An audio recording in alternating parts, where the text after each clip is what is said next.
نفس پر حکمرانی چاہتے ہو تو لباس فاخرہ اور بستر شاہانہ کے بجائے زمین کو اپنا مسکن بناؤ اور فقر کی بجائے عاجزی اپناؤ۔ نا امیدی میں ایک خرابی یہ ہے کہ اس سے عمر گھٹتی ہے اور گناہ لازم آتا ہے۔ گلوں شکووں سے اپنی زبان کو بند رکھو گے تو زندگی میں راحت و سکون میسر آئے گا، ورنہ مصیبتوں اور پریشانیوں میں گھرے رہو گے۔ روزہ تمام عبادتوں کا سردار اور باطن کی اصلاح کے لیے نادار و نایاب ہے۔ صادق اور سچے لوگوں پر نزے کا عالم طاری نہیں ہوتا، وہ خوشی خوشی رخصت ہو جایا کرتے ہیں۔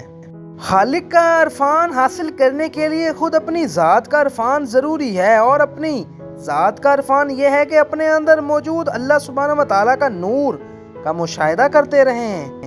با کمال اور با جمال ہے وہ عورت جو با سلیقہ ہو اور اپنے سلیقے سے دوسروں کے دل موہ لے۔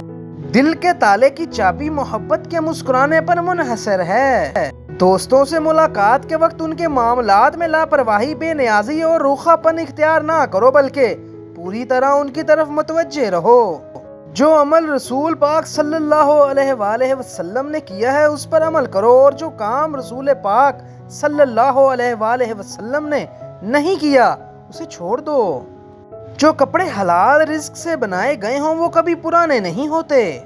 بیوی چاہے کتنی بھی مالدار ہو مگر کفالت شوہر کے ذمہ ہے۔